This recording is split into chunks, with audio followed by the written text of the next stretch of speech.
All right. Okay, welcome back to the channel. I'm Hank Strange. We are live in the Big Daddy Gun studio. That's right. And tonight we have special guests. Check this out. Look at that. Reid Henrichs, Valor, Patriot Nurse. Man, this is going to be fun. This is going to be fun. What's up, guys? Hey, dude, just happy to be here, man. Glad to hang out and talk with you again. I know we'll be hanging out again this fall soon, but I'm just glad to be here on the 4th of July, and happy 4th of July to you. Thank you, sir. Thank you, man. This is a lot of fun. I always look forward to talking to you. Oh, same here. Same here. We always have a good time. Absolutely. You know, I think the last time we had a nice long conversation, we were around a fire. That's right. Yeah. So that beautiful. Yeah, man. Huh? Beautiful weather is in the fall. I think you came in October. Yeah, it was beautiful out there. It was just us and the stars, very romantic. Yeah, clearly, obviously. Yeah.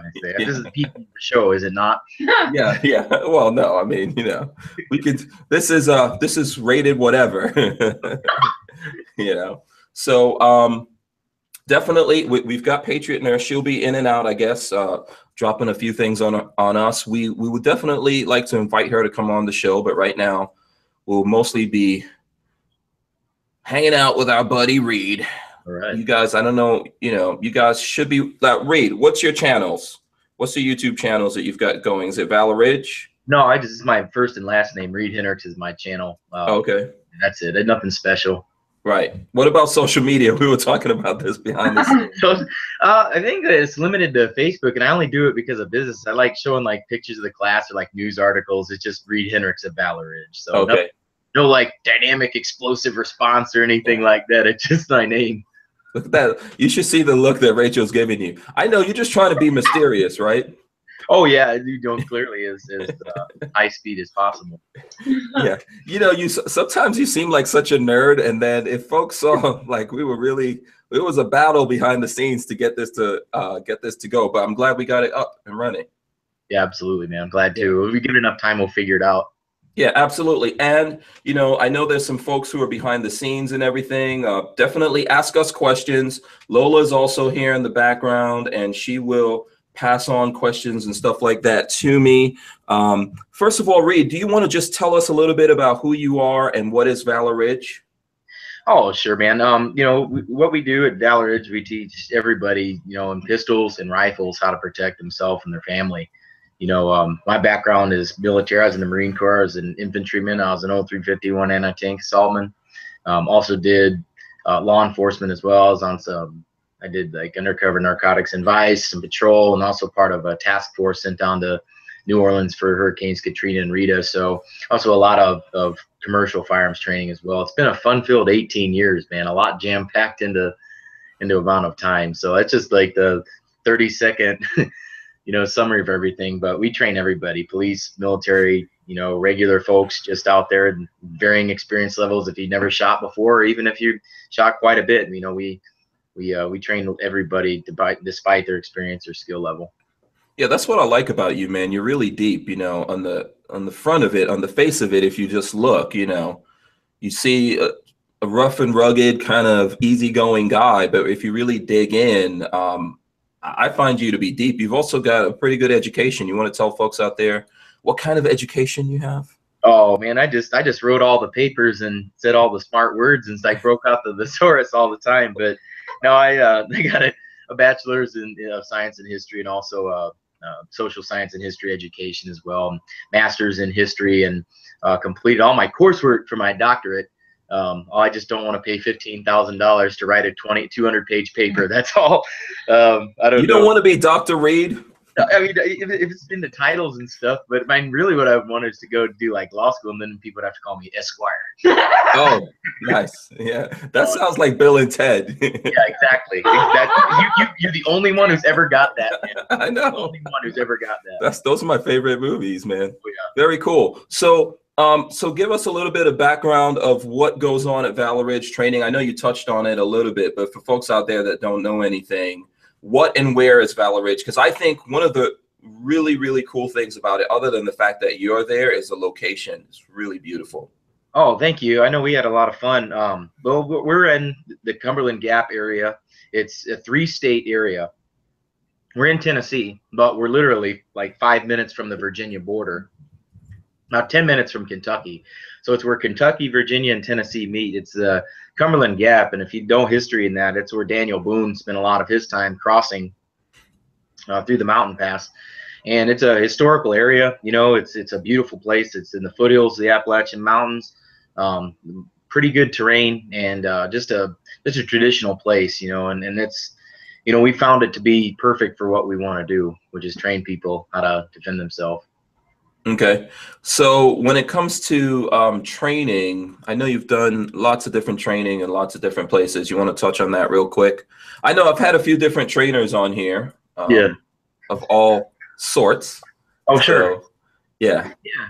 I've trained with like pretty much almost anybody you can think of over the last few years, and there's really good ones in that. But you know, some guys that I really look up to, like guys that have really been selfless when it comes to, you know, giving advice. And you know, some of these guys have been doing it for a long time, like 20 years. I think some people longer than that.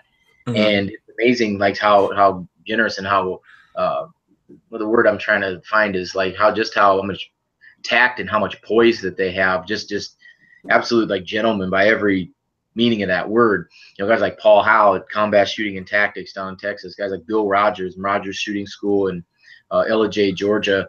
You know, guys like that. I mean, the guys that really helped develop, you know, a lot of how I teach and some of the drills that we do as well. But they're guys that they're getting older. I don't know how much longer they're going to be doing it. So it's kind of depressing because all the guys that know all the good stuff are retiring, you know, or at least looking to retire within the next year or so. So then you got this huge gap, you know, you got this huge gap of trainers, and it's like kind of scary in a way because, I mean, I know they're always going to be around for advice, but it's like, wow, are we really on the cusp of that? Because I never thought of that. That's kind of scary to think. Yeah, in my opinion, we are. You know, in my opinion, we are. I mean, there's so much gimmicky crap, man. Like all this flashy whiz bang stuff, it just never works. Mm-hmm. And it's like I don't think that's very practical, you know. And I just really, there's a huge gap in there. And what I try to do is fundamentals. You know, it's all about fundamentals and practical stuff that people have actually used in gunfights. You know, not this theoretical like fancy words. And you know, it's just not. You're not helping anybody doing that kind of thing. But guys like Bill and Paul Howe, you know, those guys know it because they've been there, they've done that kind of stuff. You know, I mean, Bill was an FBI agent. He came up. I don't know if people don't know this about him, but he came up. He didn't come up with. He demonstrated clearly to the FBI in 1980 the superiority of aimed, sighted fire over point shooting. The FBI was teaching point shooting as late as 1980, 1981. So what's the difference between those two? Just to, you know. The difference is, okay, so like point shooters, I've read all the point shooters. I mean, I've read Fairbairn and Sykes. You know, these guys were in Shanghai from the early 20th centuries. I've read like the Rex Applegate, you know, who was in World War II and taught this stuff. Moving on, you know, guys like Michael Yanich, you know, that teach point shooting and things like that. And they're good people, man. I mean, they're good shooters, but you know, point shooting is like you just raise the pistol to your eye level without using your sights, and you count on your body alignment to put the rounds, you know, where they're supposed to go. But that doesn't work against people that are moving. It doesn't work against small, obscured, like hostage targets, and it really breaks down past 7 yards. Okay, so that's kind of like the more intuitive. Well, they'll call it intuitive, but nobody's born with a pistol in their hand out of their mother's womb, so it can't be. You know? So it's like what I find people intuitive is just like they've repeated that over and over and over again, and then call it instinct or call it whatever, but it's not. It's just it's poor practice. Like this has been proven to be inferior to sighted fire on every level, and people will say, well, it's faster than sighted fire. Well, Bill Rogers would disagree. Bill Rogers students would disagree. I mean, we were hitting headshot size plates at 10 yards in a half of a second. It doesn't get much faster than that, you know. And it's like, so but just to show like his influence on the industry and his influence on people, I mean, he's been doing this like 35, 40 years. Yeah. And he is just an amazing shooter. He's 70. I don't want to give away his age, but let's just say he's a seasoned citizen. He's okay? an old dude. I like seasoned. You know, he's a seasoned. Okay. Yeah. But he'll still step up to the line and outshoot just about anybody on the planet. I mean, I saw him on the first day of class on his range. He did a 123 out of 125 cold with bronchitis. Wow. I mean, just an incredible shooter and just every bit of a gentleman. I can't speak highly enough of him and his cadre. Guys like Kyle Armstrong, Billy Lumpkin, Ronnie Dodd, Davey. you know, all those guys out there, they're solid people, and it's just he's a guy I really look up to, and Paul House the same way. You know, those guys really know how to bring it. Well, it's good to know that some of that's getting passed on to you, at least as a trainer. So, you know, that will keep going out there. I know when you were talking about that, it reminded me of when we went to the FBI Trading Academy at Quantico, and I did see these old pictures of how they used to shoot. Oh yeah. It's even worse than that. You know, I mean, there's some pictures of them shooting from the hip. Oh yeah, yeah, and that's straight up Fairbairn and Sykes. I mean, that goes back. That's turn of the 20th century in Shanghai, and they'll say, oh, you know, these gunfights take place in low light and alleys, and it's close range, and it's like, okay, that's great, but now we have flashlights. Yeah, yeah, and it's not trying to. I'm not trying to knock shooting from the hip, because I think even you, I know I've done at least the basic handgun training with you, and there is a purpose to shooting from the hip, right, under certain circumstances. Well, you could, but I mean, like, we teach even better. We teach a contact, you know, pulling the pistol back so you have maximum control. So it's not like shooting from the hip per se. It's you can still aim it. And I mean, we demonstrate to the students that you can make good spinal column shots. I mean, high centered vitals, thoracic cavity hits, even out to 3 to 5 yards. If you're practicing, get used to what's going on. So you can do it. But I mean, really the only practical purpose for it is if somebody can reach out and grab your gun.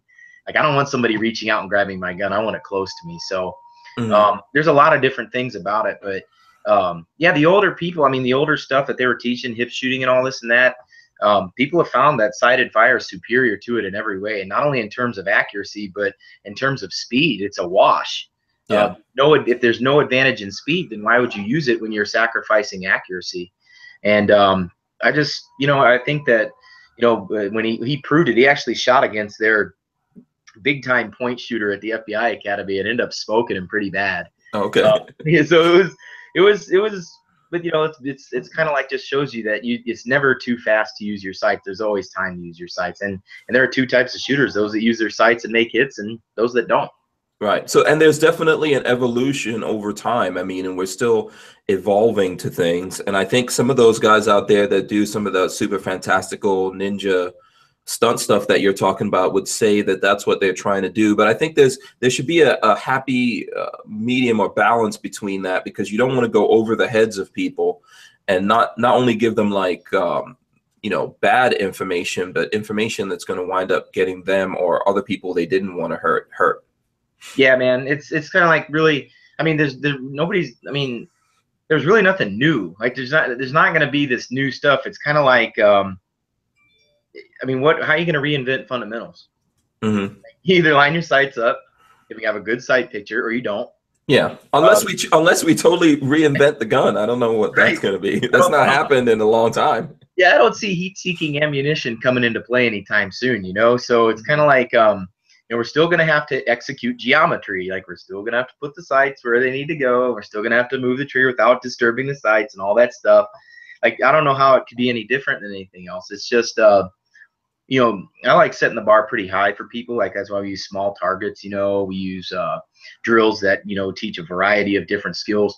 And it's kind of like, you know, you got to set your bar high. You know, you got to set your bar high, because the best that I know, like the best shooters that I know, guys that either shoot for a living, or guys that go on real missions for a living, I mean, do dangerous things, they'll all tell you the same thing, that being high speed is nothing more than executing the fundamentals on demand, executing the basics on demand. And I'm a big believer in that. You know, there's nothing flashy about any of this stuff. It doesn't look sexy or cool like in the movies. You know, it's just basically, you got to execute your fundamentals at speed, or execute your fundamentals so that you can have accuracy. And that's really all it's going to ever boil down to. I mean, I was talking with Clint Smith one day, and you know, we were just having a discussion about fundamentals, and he says, man, it's like fundamentals is the only thing that's ever won gunfights. And I was like, yeah, man, I wish I could convince people of that. Yeah. So well, we want, you know, man, listen, some things get people into the game, right? Or some things get people to start thinking about this. Quite often it's movies, right? So you're going up against either movies or things that people did when they were kids. Sure. That have kind of stuck in their mind. How do you, I know we've discussed this before, so what's your philosophy on this? Because I think you kind of look at it as a martial art. You want to explain that?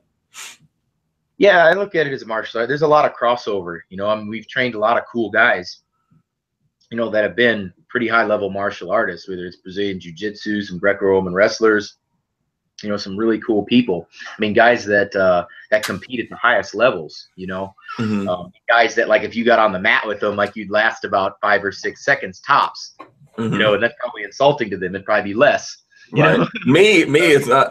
You know, it's gonna be a lot faster than that. Yeah, I'd be like, you know, an animal in a boa constrictor. I can't feel my legs, you know.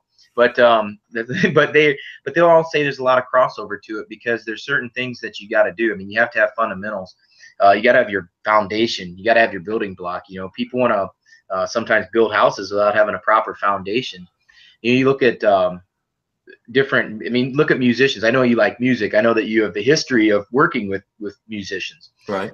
Look at musicians. Why is it that some of the best musicians in the world were rooted in the fundamentals of music theory, such as knowing the chords, knowing the scales? They practice scales. And why is it that they can improvise so well? Why do you think that some of these jazz artists, like Miles Davis, you know, why could he do so well? Because I can guarantee you that he knew scales front and back before he started ad-libbing, before he started to do that. Yeah, he had it really drummed into him.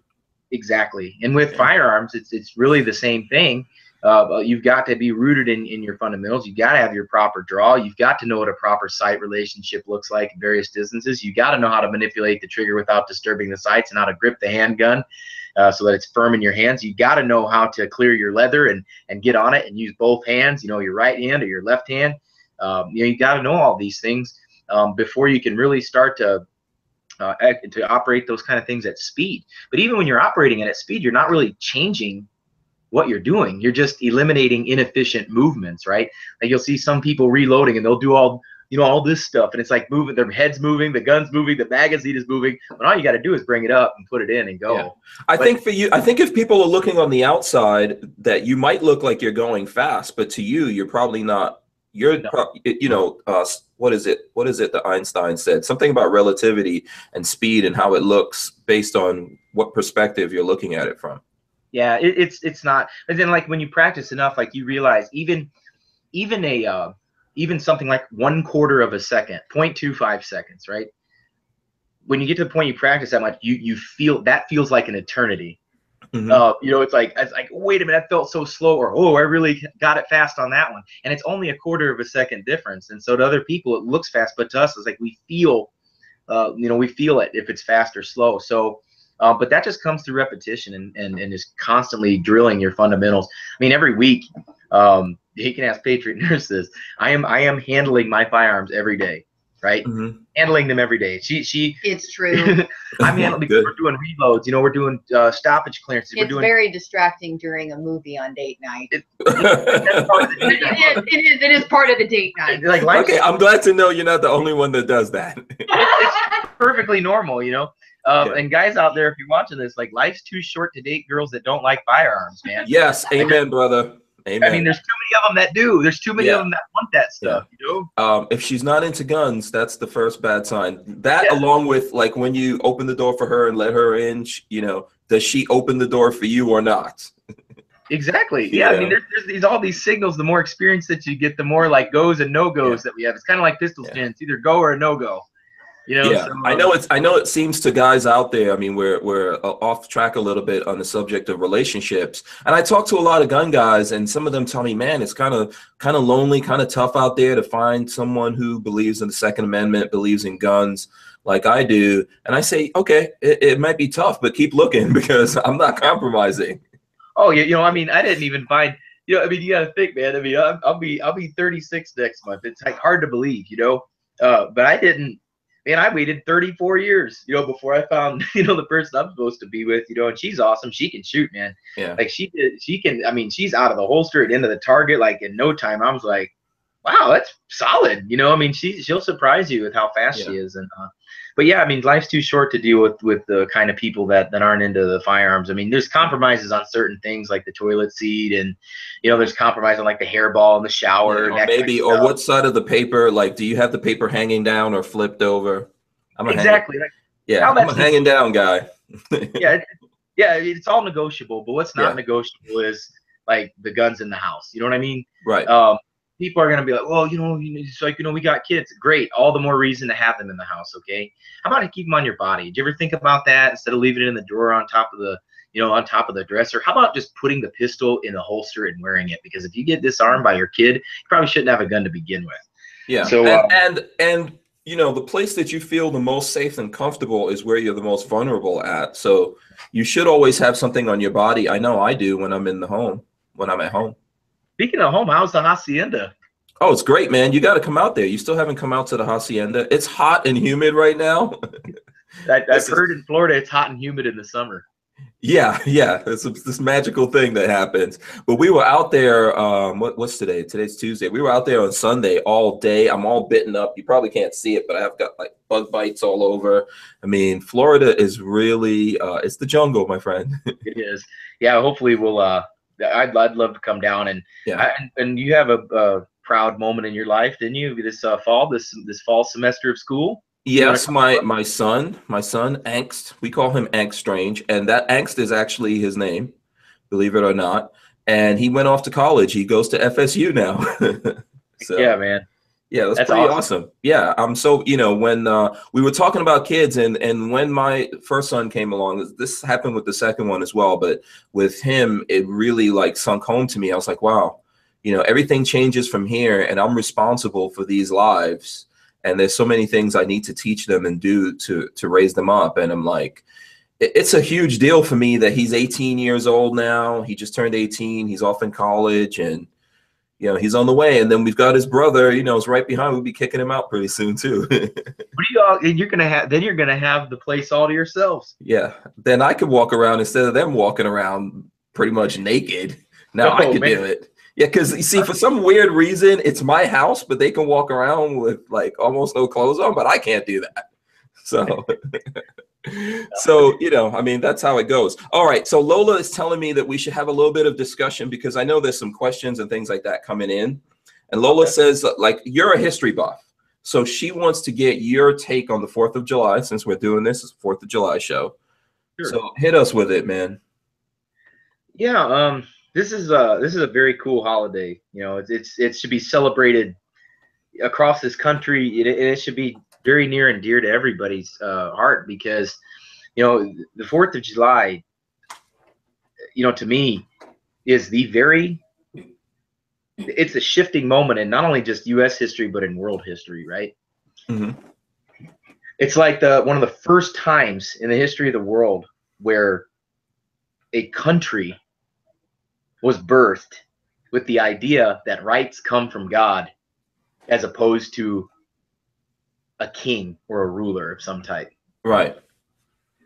And not just that. I mean, your rights are given to you by the Creator who created heaven and earth, the laws of the universe, natural law that you're endowed by your Creator, life, liberty, and the pursuit of happiness. I mean, think about how radical of an idea that was during that time period when all the other countries and most of the other countries on earth, thought their rights were granted by government, by some ruler that they just picked up the scraps off of their table. Yeah, I mean, it's incredibly radical, but I mean, even not only then was it obviously incredibly radical hundreds of years ago, but I mean, I think it's radical today, man. How many places around the world do we have this crazy experiment that we have going on? It's very rare, and there's all kinds of people that want to try to change the narrative and offer this revisionist history, but I mean taking people back to the 4th of July or just 1776 early July, it was voted on July 2nd, that's when it was actually adopted, but July 4th, when we think about that came at a time when it didn't, the things weren't going that well for the United States. And it was actually not even the United States back then. It was the 13 colonies. They were been fighting for a long time. For their what they wanted was a restoration of their rights as Englishmen. A lot of the people enlisted in the Continental Army taking oath to King George III. People don't remember that. They don't think about that. They think that it was like the Declaration of Independence and the Revolution started. No, it was the Revolution had been fought for a long time, well over a year before a Declaration of Independence was even brought into account. You know, you think about the men on the committee: Benjamin Franklin, John Adams, Thomas Jefferson. I mean, incredible human beings. Jefferson was 33 years old when he wrote the Declaration of Independence. Wow. And for back then, I mean, you know, that's a completely different age than it would be today, right? It was, but Jefferson was a pretty smart guy. I mean, spoke many languages. You know, rumor has it that he could write in one language with his right hand and in another language in his left hand simultaneously. Wow. Okay. Yeah, so he's a pretty smart guy. He's an architect. I mean, just brilliant. But he, you know, he was widely read in many of the ancient philosophers. But one of his favorite people that he liked to study was John Locke. Of course, Locke was one of the first people to say that rights came from God rather than government. Locke, of course, is in England, influential in the Glorious Revolution, very brilliant guy. Second Treatise on Government should be mandatory reading for everybody out there to see where we get a lot of our political genesis from. Right. But Jefferson borrowed heavily from Locke with the Declaration of Independence. But you know, one of the banners that the soldiers used to fly during the Revolution was a white flag with a green evergreen tree that said "An Appeal to Heaven," and that came from Locke's Second Treatise on Government, when he said that that when people, I'm paraphrasing, of course, isn't verbatim, Okay. but when people petition their government for redress of grievance and it's not answered, or it's not and you cannot reconcile things, that you have no other recourse but an appeal to heaven. And that's an amazing thing when you think about their philosophy. And if you think about it, I mean, we all have, like, you know, this is such a complicated thing. I don't think they teach it enough in school here. I know I definitely didn't get enough. There was a lot of things going on with America and why England was exerting pressures on America the way it was, right? I mean, basically, I think it was based on our natural resources that were here.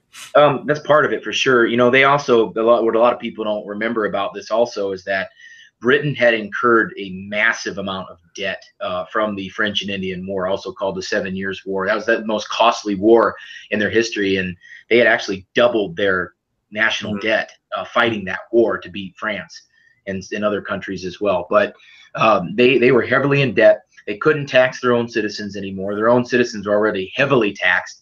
And they said, well, if we keep raising taxes on our citizens, we probably won't get reelected, you know, the House of Commons. Yeah, there was a lot of parallels kind of to what we have going on today. Yeah, there's similar reverberations for sure. But I mean, you had other things as well. I mean, you have the colonists that were culturally different from people in Britain. I mean, these were people that carved their own way of life out of the wilderness. I mean, these were people that, you know, had some similar customs, but a lot of different customs as well. I mean, you look at the major colonies back then, Virginia and Massachusetts. I mean, Massachusetts was started, you know, in the early 1600s, 1620s. You know, Virginia was permanently settled in 1607 at Jamestown. I mean, these two colonies took a big lead in the road to the Revolution. I mean, 1765, you had the Stamp Act. You know, British taxing all paper goods in the colonies, playing cards, things like that. Patrick Henry. You know, one of the things people don't remember was the Stamp Act Congress in Virginia. Patrick Henry was pretty radical for 10 years before the Revolution even began. He put forth some resolves in the House of Burgesses in the Virginia legislature, the local assembly there. He said that that basically wanted to have an independent sovereign government in 1765. You know, 10 years before. So I mean, these people took the lead in forming that path. And so when I think of the 4th of July, I think about people that, you know, had nothing really to gain, but everything to lose when it came to signing the Declaration of Independence. Because what that was they basically signed their own death warrant that if they were ever captured by anybody in Britain, that they would be hanged for treason. Yeah, I mean, it was a pretty gruesome death, right? I mean, from my understanding, you would be hung, and then they would put you in a cage and hang you up in like I don't know if it was Main Street or something, but they would leave you out there so that the birds could pick you apart. Yeah, that did happen. That did happen to some soldiers of the not only the militia of the colonies, but the Continental Army. Some people were actually hanged, drawn, and quartered by the British. I mean, you talk about cruel and unusual punishment. I mean, that's most certainly one of those things. And so, and that was here, that happened here, or did they take anyone back to England to do this? Yes to both. You know, yes to both. Okay. They would, you know, they would take some people back to Britain, and then they'd also do some of the things in the colonies. I mean, there's a lot of things. I mean, people think about the British as being all these honorable people, always gentlemanly, follow the rules of war. But you had people like some dragoons, like Colonel Tarleton, who did atrocious things to the colonies, not to mention rapes of women, mentioning destruction of property. I mean, destroying entire communities, harvests. And I mean, that was part of being in war back then. You know, you got to feed a standing army. It's not like they had MREs back then, so they had to, you know, fend for themselves. But I mean, there was a lot of things going on back then, and in just the people that were risking being captured, and officers. I mean, Continental Army officers were threatened with death many times. I mean, there were it's a lot like what you would see happening. I mean, I know this is kind of silly, but we look at pirate movies and stuff like that, and you know, we think, you know, we see some of the things in some of these movies that they would have done to the pirates. It's a lot like that. Did we lose Reid? Uh-oh. Looks like he froze up or something like that.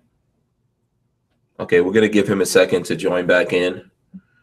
Looks like he dropped out. Okay, let me see what questions we have. Looks like, I don't know, he dropped out for a second, so we're going to have to live TV, people, live TV. We were getting too deep and philosophical here, so that's what happened. I'll wait for him to come back in. What good questions do we have going on here? Mark Wagner joining. Okay, we got Mark Wagner in the house. Real Cool Okay. Joe. Yeah. Okay. Real Cool Joe. Very cool. 904 Outdoors. 904. Oh, 904. Okay. Well, shout out to everyone that's there still listening. I'm gonna wait for Reid. I don't even know if he's realized that he dropped out yet. Let me. I don't know where my phone is. Let me send him a message. He might be having a good rant right now. Let me send him a message and tell him to sign back in. Okay, so what questions do people want to know? The Independence Day was one. There is someone that wants to know about a video that Reid did called Freedom, if you can keep it or something. Oh, and for some reason, okay. you can't find it. Yeah, I see he's coming back in. He's coming back in. But conversation is good. Let's keep it. Yeah. Yeah. So you dropped out there for a second, my friend. Oh, we're right back here. Yeah. So that's cool. All right. So I don't know where we were, but let's pick up. What questions do we have? Someone wanted to know about a video that Reid had going. Yeah. Let's finish that conversation. Okay. Yeah. Go ahead, Reid. Finish your thought. Oh, no, I was just talking about this. There's a huge, you know, punishment. There's a huge possibility of punishment of just simply fighting against the king's troops. And so these people that did this and signed the Declaration of Independence, and not just sign it, but the people in the ranks fighting were well aware of the risks, and they chose to do it anyway. Right. Okay. I think that there's some questions out there that someone asked. You have a video called Republic, if you can keep it. Mm-hmm. What happened to that? Well, I mean, you know, it's on somebody else's channel, and they took it down. So Oh, I see. So can we get you to redo that, revisit that conversation? I mean, we could. It took a lot of research and time to do that. Okay. You know, I mean, I'll try to do it when I get some time. It just, you know, when I was, because I think that was one of those videos, and that's probably why someone's asking about it here. Because, you know, sometimes you make some videos that folks refer people to over time, and I know it takes a lot of energy out of you to do it. Yeah, I did a lot of research on that before I did it. And I mean, I was thinking about, you know, maybe doing it again. It's just at that time, you know, I was fresh off of teaching high school history. I was, you know, used to doing that every day. You know, I mean, what you saw in that video is how I taught. What are you saying? What are you saying? Are you a younger man? No. I wasn't younger. It just, I did that instead of talking about guns every day. I was talking about history every day. So, you know, it was like, it's one of these things where I mean, that's how I taught my classes in high school, was what people saw in that video. You notice it was like an hour and a half. Like that's how long my blocks of teaching were when I was teaching high school. So that was a lesson when I used to teach. I used to talk to the kids all the time about that, the high school students. Okay. Yeah, I think, you know, if you get a chance, definitely come back to that. I think it'll be a cool thing to do. So Sure. What other questions do we have, Lola? Do you want to hit us up with here? Because we're going to get deep into talking about stuff. Some people are asking about tactical response. Oh, okay. So I know that there's some people out there that are going to ask, because you're here, they're going to ask about what happened with the former place that you were working. Sure. You know, do you want to address that? I know it's been some time. I don't know how you feel about that. I taught high school for over 3 years, right? Mm-hmm. And I found that they are more mature than a lot of people that that want to know about what other grown men are doing. If they want us to watch a soap opera, watch WWE. Yeah.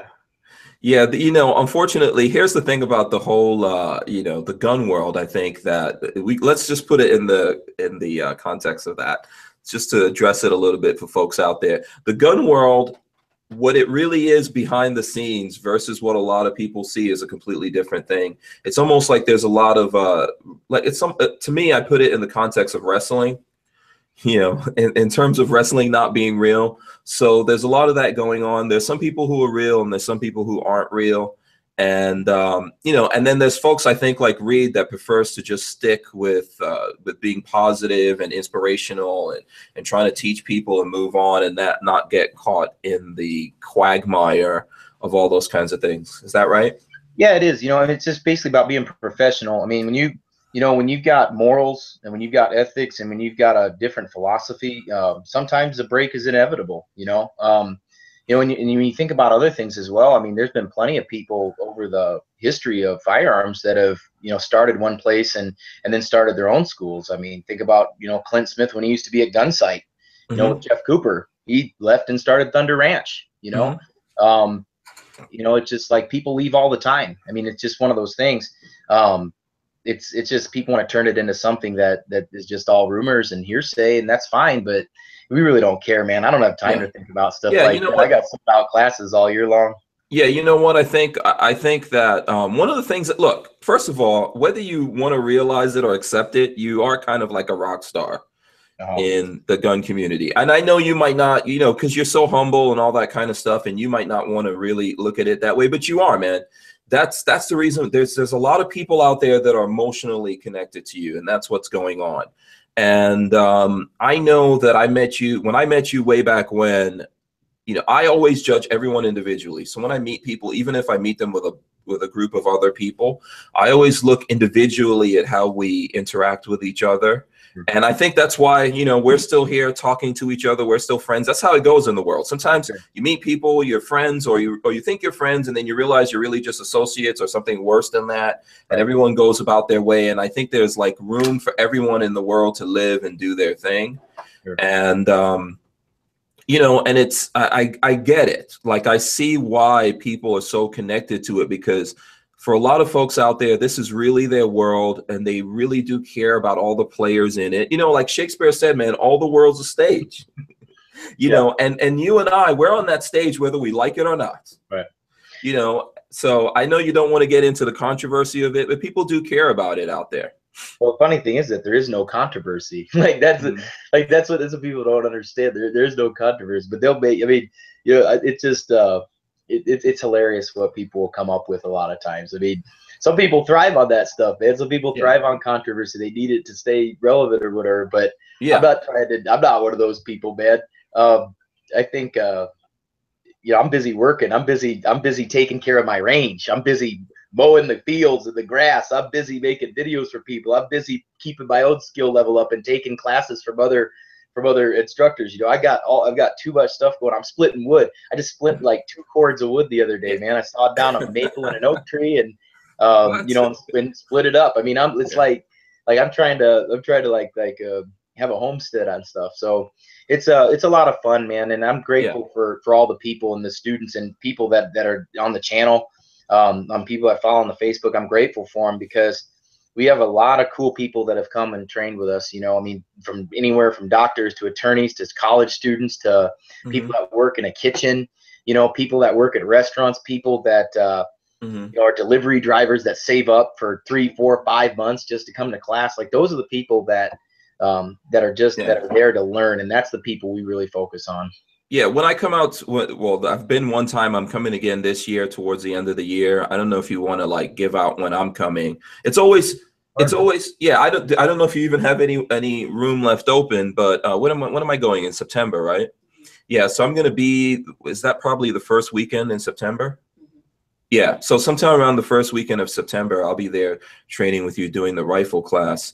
It's always great to see the camaraderie of the people who come out there. you know, and all these different people getting together and realizing that they have this great thing in common. I think that's what people like about you. And, you know, like you said, you're living a completely different life, man. You don't live in this digital world as much as the rest of us do. You know, you're out there cutting down real trees. We're cutting down like virtual trees, dude. Yeah. It's I mean, it's like I mean, I get it. Like, I mean, we gotta be available to people to find us, and the internet's helped on a huge level. I mean, I'm glad I get to. I mean, I don't like what people don't realize about the videos and stuff like the YouTube videos, and what they don't understand is that I don't do that to sell classes. Right. Like, I don't have any more classes to sell, you know. So I don't do it to sell classes. So I do it because, like, there's always dudes out there that they literally don't have money to come to class. Right. True. Because they got like 3, 4, 5 kids, whatever. Yeah, it's tough. They have to get time off. They have to get ammo. They have to come out there. All that. It's a tough thing, all they've got is 5 minutes of their life during the day, because people are busy working, taking care of their house, taking care of their spouse, taking care of their offspring. They've got all that stuff. They've got all that stuff to do, and they don't have the money to come take a class. I mean, I can't tell you how many emails I get about people, man, I'd really love to take a class, just can't afford it, but I just want to say I support you, what you're doing. That happens all the time. And so the reason I do the videos is for people that can't come to class, at least they can take a useful piece of information and either intellectually build themselves up or build themselves up, like by watching a video and like maybe using that information and going out to the range and practice. You know, that's the biggest reason. All I'm really seeking to do here is to inform people and to get their minds working in constructive things, you know, things to watch out for. Like sometimes I'll be in a, you know, I'll get a news story and it'll set me off. Maybe it's like hurtful because I see what's happening to freedom in certain states in this country, like California, New York, New Jersey, Connecticut, and it bothers me, you know? And so, yeah, I'll be a little peeved off about that and try to bring people's awareness and bring their attention to it. But most of the videos are usually gun related or historically related. But every now and then it'll go, you know, maybe political. Right. Yeah. Your stuff is very organic. I'm always interested in, and I guess this is something I'd like to know, like, what's your thought process when you're making a video? I like your videos. I find them very organic and just free flowing. You don't really have an agenda. And that's the reason why I think you're successful doing what you're doing versus for me, I'm very deliberate. In what I do. My stuff is usually more engineered. That's why I'm trying to do these conversation things so people can have a better look at my personality. I think they see my personality when I do videos, but I'm a filmmaker. Yeah, I'm a filmmaker and an artist, so I do a lot of crafting. You know, versus you're just like a, you know, you're just like a real guy that gets in front of a camera and starts talking. Yeah, well, Hank, you're like first of all, I mean, you're professional. I mean, you have a history with digital recordings. You did it in the music industry as well. You do it with your videos. I mean, you built your channel from scratch, which is very, very impressive. You know, I mean, I remember meeting you when I first met you. I think you had like 15,000 subscribers. I mean, it wasn't very, I mean, no, man. When you first met me, I think I had less than 1,000. You wasn't a big channel, and I was like, no, what is cool guy? But like, what people need to know about you is like, what they see is when they see your personality, dude, you're very, very similar in real life. Easygoing, like meaningful conversations and things like that. When you do a video, it is deliberate. You put the time and the love into the graphics, into the camera equipment. I mean, the microphone setups. I mean, there's a lot that goes into that, you know. And where it's like where I come up with my ideas, like here's a little secret. I get up in the morning, make pastry nurse coffee. That's good. That's always a good. Don't tell Lola that. Don't tell her about. Don't let her hear about this coffee thing, man. It is the Mayorga. You know, you put it in there, and then you got to do the almond milk and the honey, and then you got to. It's a formula, and I've got it down perfect. You're gonna make Lola think I've got to get up and make her coffee now. Hey, listen, if she comes down with you, our cover will be blown completely. Okay. Yeah, I know. So, you know, we do that, but then I go out and so I make her coffee, you know, and we go and we go to the back porch and I fire up a cigar and I think about what would be an interesting topic for a video this week, and then I write it down on an notepad. I've got like little bullet points, and whatever pops in my mind that morning is what happens for that week, that video that week. Cool. That's the science behind it, man. Yeah. And how do you do your editing? I'm just because you know what, when I look at your videos versus Patriot Nurse, here's something I notice, and this is not like a criticism, because I can see the emotion and everything in your videos, and I think that's great. And I know you do a lot of editing, so you cut stuff out. Yeah. And craft it down. And it's weird, like with Patriot Nurse, she just flows, man. She's like one of those freestyle rappers when I watch her video. I was like, wow. Well, she's been doing it a lot longer. Yeah, she's been doing it a lot longer. She's been doing what, 7 or 8 years? Yeah, 7 years. Yeah. I mean, she's got a lot of videos. She's made a lot of videos, a lot of like information. Like what people don't know about her stuff is like, she's got extensive education on medicine and nursing and what works, what doesn't work, fixing people. She's done medical missions, to places like the Caribbean, places in Indochina, countries. Those muscles for her have got to be really, really trained. I mean, when I watch her, I'm like, wow, she's a really good lecturer. Yeah, it's all presentation. It's professional. I mean, I've taken her class as well, medical prep. And, when I came out, and I'm a gun guy, like most people are, they're going to want to shoot stuff. But man, that's not, I mean, yeah, you got to defend yourself. Don't get me wrong. You got to know how to defend yourself. You got to know how to deal when the time comes. But, even in war zones, I mean, places like Sudan and, places like Rwanda, there are a lot of people killed with violence. But you know what kills more people than that stuff? Diseases and malnutrition. And ignorance. Exactly. They just don't, I mean, and it's like, with her class, it's focused on, taking care of yourself that way. And I was like, there's so much stuff I didn't know. And she actually saved my life, man. That's a hell of a story. Yeah. Tell us that one. So a couple years ago, when we first started dating, I'm a dude, so I'm not going to the hospital. He's not, that's just a little boo-boo. Yeah, I'm not going, like, you can't get me to go to the doctor. I don't want to go. I'm not going to do anything. I'll just drink water and take Motrin. You guys in the Marines know what I'm talking about. So, we're going to do anything. So I had a real bad fever, man. I mean, just like high. And, my heart rate, my pulse was well over 100 resting. And I just got bad. And I just was real sick and I felt bad. And so I was like, you know what? I'm just going to go to sleep. Just go to sleep. I go to sleep all throughout the night. I'm losing fluids through various means. And I finally woke her up. I was like, I'm not right. She's like, okay, I have to take your vitals. So taking vitals and all this and that. And she's like, oh my gosh, like we need to fix this right now. So I ended up drinking, I think, about almost 2 gallons of fluid, and it was just starting to come around. But I wouldn't have done that if I was by myself. I'd have just been like, oh, I'm just going to go to sleep and, probably just die. Yeah, just drink beer. It'll be okay. Yeah. And like, it's like, but I mean, I'm not kidding, man. I was so dehydrated. My blood pressure was so high. When she took my blood pressure, I mean, it was scary high, and she knew how to do all that stuff by hand. I mean, she knows how to manually, I mean, all that teaches all that stuff in class. And I was just resigned to be like, whatever, when I wake up in the morning, it'll be fine, but it wouldn't have been fine, so yeah. It's a miracle. So I'm very happy about that. And that's the thing about, there's so many things. First of all, let me say this, because I know there's folks that have a bunch of questions for Patriot Nurse. So save those. We are going to have Patriot Nurse on. I don't know if she wants to come on and tell us anything now, but we'll definitely have her on. She's there, but we'll have her come on and we'll do a bunch of questions. And what I was going to say about that, it's funny that you say that, because I think it's the same thing with myself and Lola. And where would we be in this world without women? A good woman. Not in good shape. Yeah, I mean, I would definitely be dead. What's she saying? She said you'd be poorly groomed and sick. Yeah, I would definitely be dead, because when I first, I think like, I don't know, 6 months or something after I met Lola is the first time when I figured out, I didn't realize I had it, but I had Crohn's disease. Oh. Yeah, and back then in those days, I mean, this is like 21 years ago, they didn't really, I didn't know what was going on with me.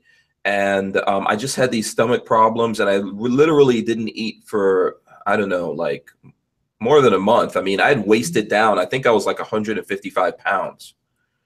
And I was going, she was making me go to doctors and stuff, and I just didn't want to keep going. I remember telling her, yeah, I'm done. I'm not going to keep going to doctors. This is the end. But she kept pushing me and saying, no, let's go. Let's find this out. Let's figure it out. And that's the reason why I'm here today. you know. Yeah, that's awesome, man. It's incredible how that stuff happens, you know. Yeah, yeah, and that's the beautiful thing, man. I think it's worth it in life to take time, go through things, you know, when you're young and when you're going through stuff, you go through heartbreaks and all that kind of stuff. I know I went through mine. I'm sure you went through yours, you know, and it was all worth it. I wouldn't go back in my life and change anything, because that one little thing I change would remove, you know, that could potentially remove Lola, and for me meeting her and being here, I wouldn't do it just for that. The butterfly effect, right? Yeah, absolutely. So, you know, that's something we definitely have in common. And I'm sure a lot of guys out there that have the kind of, you know, powerful relationships that we do see it that way. Yeah, that's a good thing, man. It's a solid thing. I mean, she's been there, you know, from the very beginning. You know, she was actually one of the like first few people. Like, I mean, I told like maybe 3 or 4 people that that was what I was going to do, is start my own training company, and she was one of the first ones to know about it. We were friends. I mean, but you know, we weren't. Tell us how you guys met, man. Can we talk about that? Well, I was given a I was actually given that Republic If You Can Keep It speech, and she was there, and she came up to me and started talking, and she was inspired by that.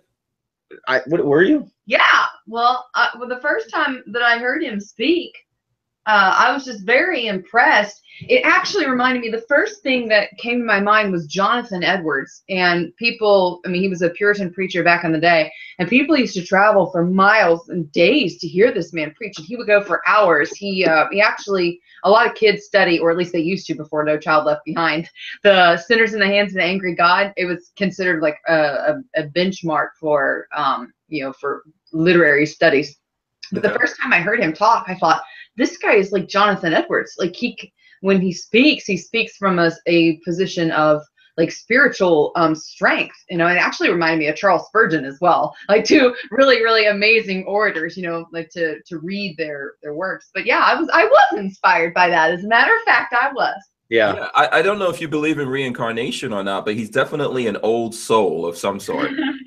Well, somebody along my family line must have done something right, but you know, because it's not most certainly not any of my doing, man. I just, like I said, man, it's like I can't explain how things have happened. You know, it's just one of these deals where like things just all happen to come into place, you know. And so she was listening to you speak. Don't try to get out of this. Oh, okay. Listening to you speak. Yeah. So take it from there. Yeah. Okay. Well, I mean, I thought she was like, you know, pretty cool. I mean, I didn't really know much about her, you know, but we ended up, you know. What was your first thought? What was your first thought about her when she stepped up there?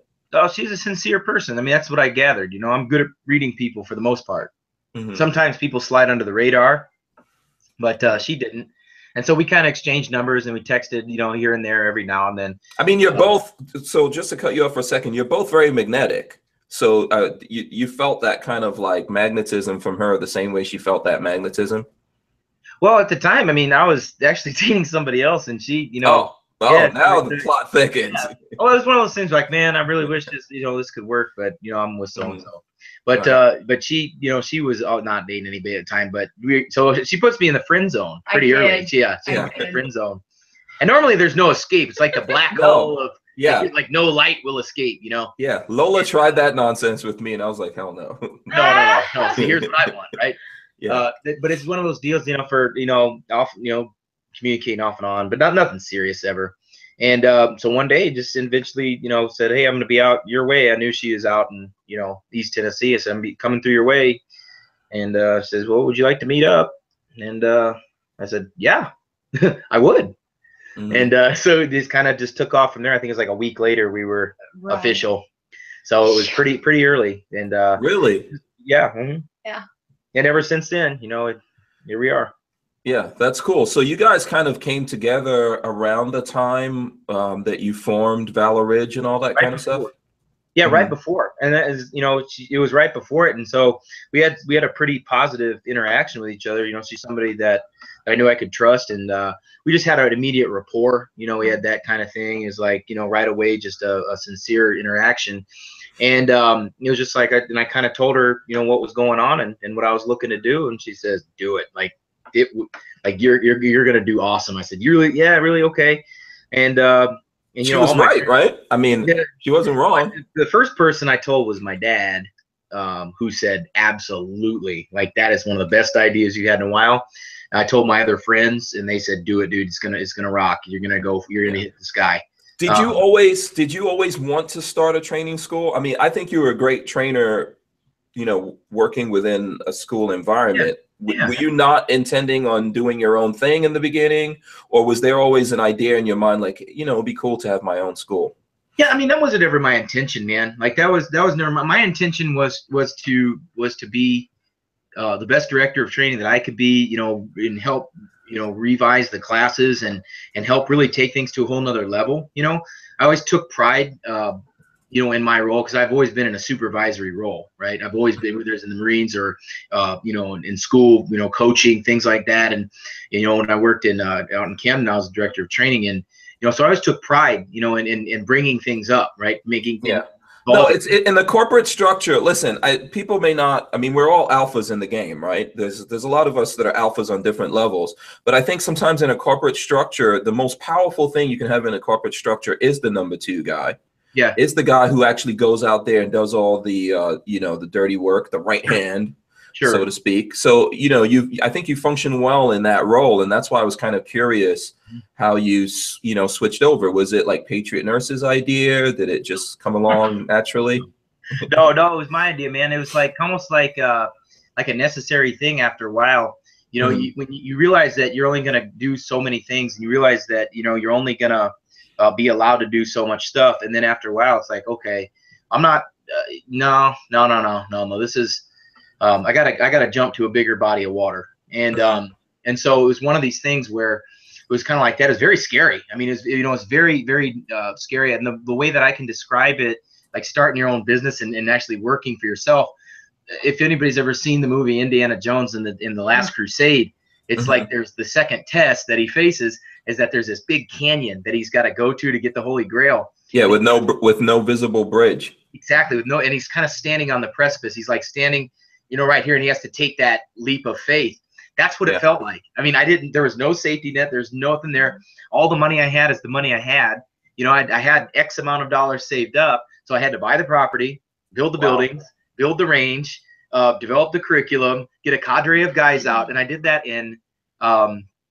We went from buying the land to getting our first class. It was literally less than 2 months. Wow. And so and did Patriot Nurse help with the search for this? Because I bet she did. Yeah, she did. She helped with the search, and we were looking, and we looked at dozens and dozens of places. It was a lot. It was a crapshoot, you know. It was a heck of a thing. And so we finally found the property, and I kind of like had this picture when I saw the land, and I kind of envisioned where everything was going to be before we even talked to the owners. I had this vision, like when I saw it, and I looked at it, and I said, okay, this is it. I even told her, I said, this is the place. Yep. This is the place. And so it kind of happened that way. It was on a stone. Was it named? It was named Valor Ridge, or because I mean, that's the name of that place, right? Or wrong? No, that's the name of the company we came up with. Oh, and, okay. So that place, that area was not called, because it's on the maps as Valor Ridge, isn't it? Now it is. Now it is.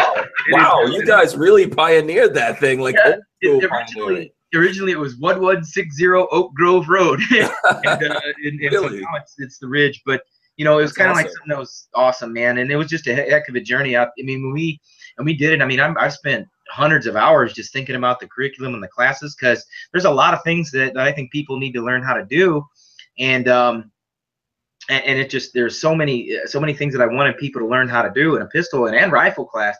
And, you know, after a while, like there wasn't enough time, you know, to just condense it down into 2 days. So that's when our other class came, like our mid-range rifle, austere pistol. Like those are the other things I wanted people to learn that you know, maybe have more time. But you know, it's kind of a pretty cool, you know, way it happened. But none of this stuff, man, like I had no experience being a business owner. I had no experience, you know, on the computer stuff. I had no experience doing, you know, making my own videos and things. I mean, I'd done videos before, but you know, it's just an odd thing. And it's been a pretty good learning curve. I mean, you find out, I'll tell you something, Hank, man, like you find out who your real buddies are, you know. There's a lot of people that say that they're your buddy, but when the chips come down on the table, they're not really your buddy. They just want something from you, right? Yeah. And so that's okay. but there's no bitterness here. I'm thankful. Like, I'm thankful because I'll tell you, like, what a lot of people don't realize is about my faith, man, is that, you know, I trust God is going to sift the wheat from the chaff out of our life. You know, we've had some wonderful people come into our life. We've had a lot of good things happen. And quite honestly, we've had a big hedge of protection for us and for our business as well, because there's people that start businesses all the time, that start firearm schools. Nobody goes, nobody cares. But I think that's what some folks don't know when they want you, you know, to get on the subject of the controversy.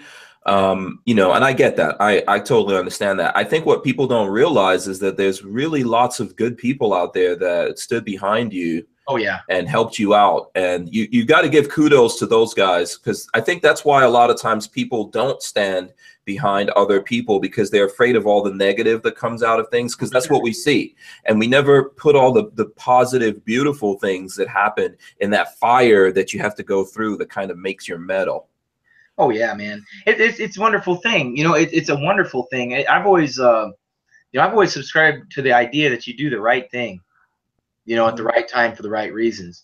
And, you know, one of the beautiful things about life is free association with people, right? I mean, that's what a free society is free association. It's not this mutually exclusive. If you do this, then, you know, you're not allowed to do this. And that's like, they're not children that need to be punished. You know what I mean? Like, I could care less about who's talking with who. Like, we're all grown-ups. We're all free men. Like, act like it. Yeah. If you're truly well, we are technically, I mean, as you said earlier, you know, and the founding fathers said this, that we are born with that inalienable right to be free. The problem is we enslave ourselves mentally. We let other people do it to us, you know, maybe when we're children growing up, our parents and things like that do things that enslave us. But as you get older and you become responsible for yourself as a man, you're also responsible to look at yourself honestly in that mirror and grow up and be a man and be responsible for your life and your future and the choices you make. Oh yeah, it's a big thing. Responsibility. I mean, that's one of the biggest things lacking in society today is responsibility for one's actions. You know, I'm a huge proponent of being responsible for your own livelihood, being responsible for your own management of your own affairs. You know, being responsible for your positive deeds, but also being responsible for things that you do wrong. You know, that's one of those things where you know, a lot of people will try to skimp on things, and it's like, man, all you've got is your integrity, man. You know, you've got your integrity, you got your honor, you know, you've got your reputation, and it's really hard to regain those things once you lose them. And so the solution, or the best course of action, is never lose them. You know, maintain them. Keep them close to your chest. You know, keep them close to you, even though if it's heavy and you got to trudge on a long, you know, hike or something. Don't just throw them out. Always keep them with you, because that's really all you've got in life. And you know, my philosophy that I've always lived by is the philosophy I've lived by is take care of the people that trust you to take care of them, right? Take care of people that are they're coming to you for a reason. Like, they sign up for class, they come to the class for a reason. They come there and they trust that what they're going to get is going to help them save their life or protect their loved ones one day. They come to the class trusting that they're going to get treated, they're going to have their questions answered, you know, they're going to get the material that they want to learn. And that's why, and I teach every class. I'm at every single class. Like, if you sign up for a class with us, I'm going to be there, right? Because what else would I be doing? Yeah. I mean, like, what, going on vacation? You do have some guys that come in and do things with you every now and then, right? But it's pretty much you. Yeah, I mean, I've got my other guys, you know, that are other instructors as well, and they're great. You know, we've had some really cool guys that have put in a lot of work, you know, behind the scenes, guys like Ben and JJ, and you know, Clay's been there a lot too, and we've had some really good people that have done great things. And JJ and I just got done this past weekend, or Monday on 2nd and 3rd of July. We just did our pistol class, went great. But yeah, we have other guys. We've got some really good people, and I couldn't be more thankful for the students, man. I mean, they're the bread and butter of everything.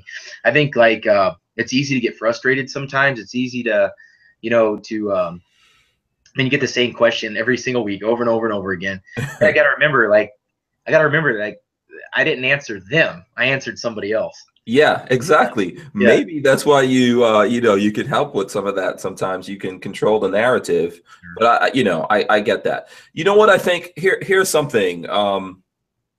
It's weird that I've found there's people who say they believe in freedom, Right. and that's the whole thing about America. That's what this podcast is about. That's what the 4th of July is about. That's what you're about if you're a gun guy, if you're a Second Amendment guy. You say you believe in freedom. And those people who believe in freedom, within that group of people, there's people that want to create little kingdoms, and they want to take away other people's freedom. They want to control other people. And I think that's sometimes how you get into a lot of these situations. And I think people should always look out for that. Because if you're really a patriot, if you really believe in freedom, it's not to say you won't work with people or work for people or take instruction from people or follow. Sometimes you have to be, in order to be a leader, you have to follow people. But you know, there's a thing inside of your heart, inside of your soul that speaks to you and gives you all the warning signs. And sometimes the angels come along, and sometimes it's a good angel that comes along to save you, like Patriot Nurse. You know, and you've got to learn how to pay attention to those things and follow them. Yeah, it's amazing, man. The older that I get, I mean, the more I look into life and how it works, and the less I see coincidences. You know, it's almost like yeah, we do have choices in that, but it's amazing how when you realize that it's just an amazing life if you keep courage and you don't weaken. You know, like that.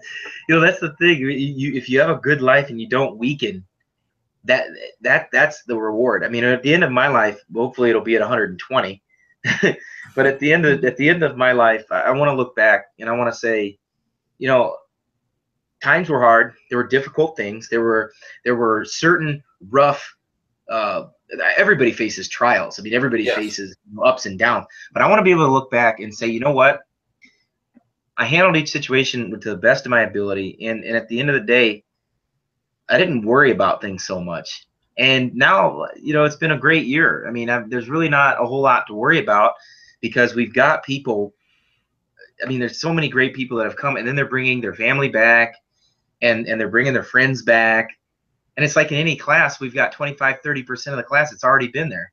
Yeah. Well, if something's good, you know it. So if something's good, you know it. Okay, let me get into questions because I'm sure. All right. So here's I'm gonna start hitting some questions. So someone wants to know, I'm not sure who this is. They want to know, are your classes more offensive or truly defensive training? How do you? Well, I'm sure guns will offend somebody no matter what you do. Yeah. But no one that's coming to your classes, I'll tell you that.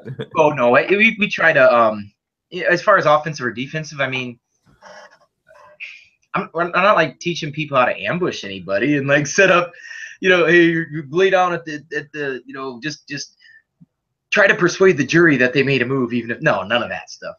It's like people use the terms offensive, defensive, and that's fine. Mm-hmm. But understand that like the majority of the time, criminals are the ones that inaugurate the violence, mm-hmm. right? I mean, the best way to do that is to observe your surroundings and try to see it before it comes. If you can't, if it's kind of like all of a sudden, which a lot of times it is, yeah, then you got to go into action. I mean, the best way to, you know, to do that is to be armed. I mean, that's the best way. If you're armed, you've got more choices than not. But offensive or defensive, I would just say that it's that they're classes that will allow you to fight. I mean, that's what they'll allow you to do, but you got to have your gun on you to do it. Yeah. They're neither offensive nor defensive. They are, in fact, a state of being that already exists. It's like, is a smoke alarm a warning thing, or is it something that causes a fire? Of course not. Or it's like, if you're learning martial arts, are you learning martial arts because you want to kick someone's ass, or are you learning martial arts because you want to, you know, be better able to defend yourself, or you want to introduce some kind of discipline in your life, or a combination of those things? But the you know, most of the guys I know out there who are martial artists are not doing it because they want to hurt other people, and they don't go out there pushing people around. Right. I think it's the same thing with guns. You know, most of us don't want, like, we obviously want the right to have guns, and I know we can get into that conversation about like open carry and everything. Most of us though don't want people to know that we're armed, and we try to avoid getting into situations. But the minute that something happens that gun has to come out, everything is offensive at that point. Oh, absolutely. Yeah, and I don't want to limit it to just defensive, pistols or whatever it's what some people call it. But because I mean, the truth of the matter is, if somebody tries to rob me, I will be on the defense, right? Mm-hmm. Or if anybody else, if somebody, somebody tries to carjack me, I will be on the defensive. Not for long, because we're going to push that fight. But say we're out in society, we're out in a movie theater, we're out in picking somebody up from school, or we're out in a mall somewhere, and then there's an active shooter. Well, I'm not going to be defensive about that. I'm going to go straight. I'm going to push the fight to the bad guy if I have the option to do that. So in that case, it's not defensive at all. In that case, it's we're going to hunt a bad guy that's hurting other people. So I wouldn't call my classes defensive or offensive. I would just call them simply protective. Yeah. I think it depends on what someone's talking about when they're saying that. And I don't think that this person is saying this, the person who asked this question. But, there are some people who do train and do all these things for the wrong reasons. And maybe they're thinking, hey, if the apocalypse or the shit hits the fan or whatever, I'm going to go out there. I'm going to be able to take this from someone and do this to people or whatever. And you can put that in the category of being offensive. For the most part, we just want to be able to survive and still be free no matter what government or society we're living in. Oh yeah, I mean, I don't like marauders, man. Like, I don't like people that would steal from others in a time of need. I think one of the things that separates us from animals truly is our ability to reason and to implement that golden rule. Just like you wouldn't want somebody coming and stealing your food supply. Why would you do that to somebody else? In fact, if that's what other people want to do, then they're going to find that they're going to be alone pretty quick, because most people, wouldn't subscribe to that. And if they do, then, I'm sorry, but. Yeah, I understand. I mean, it depends on, what system of discipline you have for yourself or religion or what, however you want to put it. What do you believe in? I personally believe in do unto others. Until they try to do some stuff onto you, and then you have to deal with that. Right. Yeah. That's it, man. I mean, if you just do the right thing is not stealing. The right thing is not lying. The right thing is not killing or murdering. Yeah. It's all written down. Yeah, help your fellow man. I mean, even sometimes in a bad situation, I don't think people realize this. Things look like they can go bad, and a lot of it has to do with talking. Now, I'm not saying, look, if you just backed into a corner, obviously, and you have to save yourself, that is what it is. But a lot of times you can diffuse things and help your fellow man and turn them around if you're just willing to see things that way. Yeah, man. It's all about it's all about preparation ahead of time. It's all about knowing what's going on. And just a big believer. I'm a big believer in trying to diffuse things before it gets kinetic. Mm-hmm. But if it goes kinetic, then all in. Yeah, it just kicks in. Do you have an age limit? I think someone was asking a question on the behind the scenes chat. Do you have an age limit for people to take the classes? Or how young can people start taking the classes? Well, that's I mean, I've had students as young as 13. That would be up to the the guardian, of course, because I don't know your kid better than you do. You know your kid, whether they're responsible or not. Thing is, though, is if they're under the legal age, which of course is 18, then the guardian's going to have to accompany them to class. That's yeah, they're going to be a student as well. So that's the only caveat to that. And as far as like older, like being at the seasoned age, there's no seasoned age limit. I mean, older people, senior citizens are some of the most vulnerable people in society. So, they definitely need to learn. And what's cool is that we've had people, that have been well beyond retirement age that have come and trained with us. And, they've done very well. Have you had someone come in that was maybe too young? Like maybe someone was trying to bring someone to the class that was 10 years old or 8 years old maybe. And no, we haven't had any of that. We've actually had some pretty squared away young men and women that have come and trained with us. They're motivated, they're hungry. They got out there and made it happen. People in high school, freshmen, high school 8th graders, and they've done very well. They came with their parents. Of course, parents took the class with them. Yeah, and they've done very well. I think that there was a 16-year-old girl at the class that I was at, if I'm not mistaken. I think she was like 6. She was in a teenage Yeah, I remember that class. We've Yeah. had a lot of those. We've had a lot of high school students, and you know, they do great. I mean, they're the ones that follow directions. You know, they're smart. They're good. They're good to go. Yeah, I think if you've got someone that's really young, but you think they have the skills, you have to remember you're still taking these kids to a class with other people. Maybe other people don't feel comfortable, but you know, so let's say below that age of 13, it really comes down to what kind of skill level do they have, and do you feel comfortable with them being, you know, in a class situation like this versus with other kids? Because I've taken my kids to firearms training that was you know, based on their age group. Sure. Yeah, man. It's just as long as you follow firearms handling rules, there's not an issue. But when you can't do that, then nobody can train, regardless of how old or how young they are. Right. Absolutely. Okay. So here's another. Let's jump to another question. Someone wants to know if you believe in unity and can we renew the people's pride in the idea of a republic? I think we can renew people's pride in a republic, but first they got to be taught what that is. You know, people use terms all the time and they don't know what the terms are. It's a word, and words have lost meaning over time. A republic, you know, is in the concept of federalism. You know, federalism isn't where the federal government reigns supreme over state governments. That's not what federalism is. Federalism is dual sovereignty between state governments and a federal government between the states, right? Unity, that's a tough one, man. You know, unity is, man, I don't know really to answer that question. I don't know how you would measure that.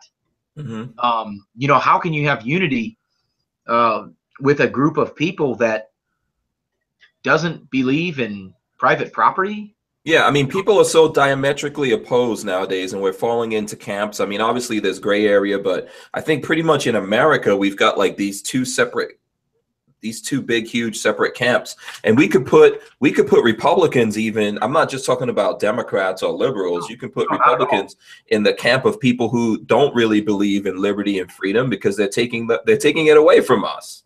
Yeah, it's a problem.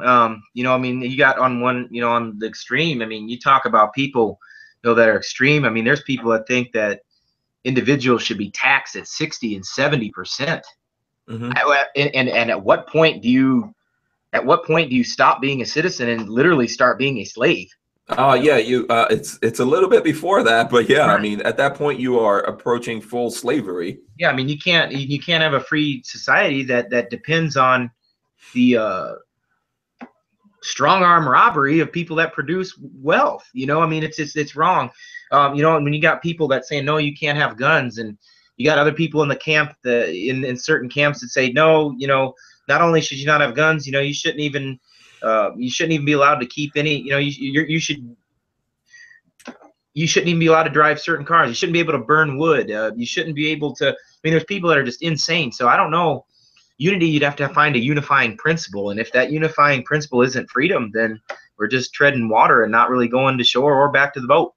Yeah, unfortunately, I think there's a lot of people out there that are not willing to live and let live. Exactly. Now, obviously, you know, we could say, okay, well, just let people live and let live and do whatever they want. No, I'm not talking about do whatever you want or take property from someone else or take their life. I'm saying, you know, I think we can all live the lives that we want to live, just kind of like stay out of our business. Yeah. Yeah. Freedom, man. Freedom's this thing that, you know, we just can't do whatever we want when we want to. That doesn't work very long. Freedom comes with responsibilities, you know. It does. You know, people use that phrase, and I hate using cliches, but I can't think of anything else other than, yeah, freedom is good. We have the right to life, to protect our own lives. We have the right to liberty, which means that we can do what we want and we're not hurting somebody else, and pursuit of happiness, which means acquiring and improving property. You know, property isn't just land. You know, property is your wages that you earn and everything like that. So, and we gotta have, if we're gonna have unity, man, you're gonna have to have a unifying principle. I mean, we are called the United States of America, but united for what? I don't think that the founding fathers or anybody that started this country had the idea that you couldn't even carry a firearm outside of your front door. I mean, your Second Amendment rights don't stop at your front door any more than your First Amendment rights stop at your front door. I mean, what, when you leave your house, all of a sudden you're not allowed to say what you feel anymore? Well, You know, I think what's happening is that there's obviously problems in the world, right? And the world has changed as it should change from what it was hundreds of years ago to what it is today. And there's problems in the world, and then there's people who are taking those problems and saying to us, well, because we have these problems, we're going to need to take away a little bit of, a little bit of freedom here, a little bit of this from you, a little bit of that, take your money from you, and then we'll solve these problems and the world will be a happy utopia.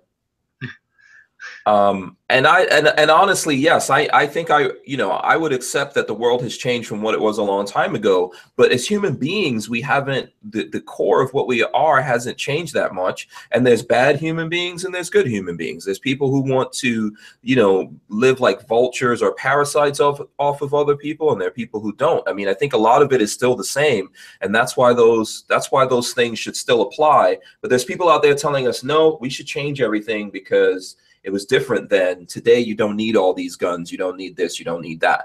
I don't believe that. I believe that we still do, and we always will.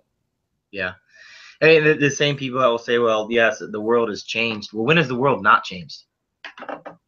I mean, when has the world not changed? Every day is different than the day it came before. But if there's one thing that the founders did understand is that, yeah, the world may change, but human beings do not change. No, they do not change. They never have. They're not going to change. It is a fixed thing. There are going to be tendencies, and as long as there are positions of power, there will be ambitious individuals seeking to go into those seats of power. And because there will be seats of power, we can't change the rules constantly to give them more power. I mean, it's like the founders knew that, yeah, there may be virtuous people that occupied the presidency in the beginning. George Washington definitely had the country's best interests at heart. But it wasn't always going to be George Washington that was the president. Sometimes you're going to get someone like a Woodrow Wilson or an FDR or an LBJ, or anybody else. Take, your pick. But they knew that because there was going to be ambitious individuals in there, and that there were going to be people that didn't necessarily have the country's best interests at heart, you have to have hard and fast limits on that office. You have to. And it's like the more that people try to make the world a fair place, the more unfair it becomes, because the world isn't fair. Life isn't fair. Yeah, we're all guaranteed equal protection under the law, but all human beings are created equal. Well, they're created equal. They are created equally under the law, but they're not created with equal outcomes. I'm not going to beat Usain Bolt in the 100-yard dash. It's not going to happen. Right. Also, I was having this discussion with my son when we were talking about, obviously being in college, even in high school, there are kids that are taking drugs and stuff like that. And, we were talking about why, and people just want to constantly be happy. And I was telling him, we're not designed as human beings to live in this constant state of euphoria. And people who are pursuing that, they don't realize what they're doing to destroy themselves, because we were not meant to constantly be happy. We have to go up and down in emotions. No, there's pride in hard work, right? I mean, an individual's got to be pride, that you've got to take pride in your work. You got to be able to work hard. You've got to be able to overcome obstacles. You have to suffer. You have to suffer. There's going to be times where you're not happy in life.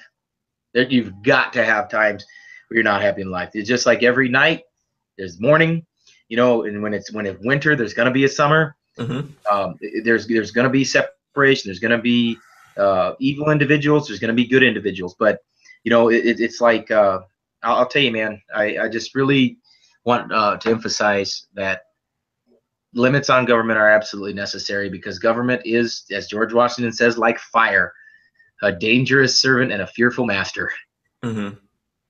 Yeah. Someone wants to. There's a question here. Someone wants to know what you think about minimum wage.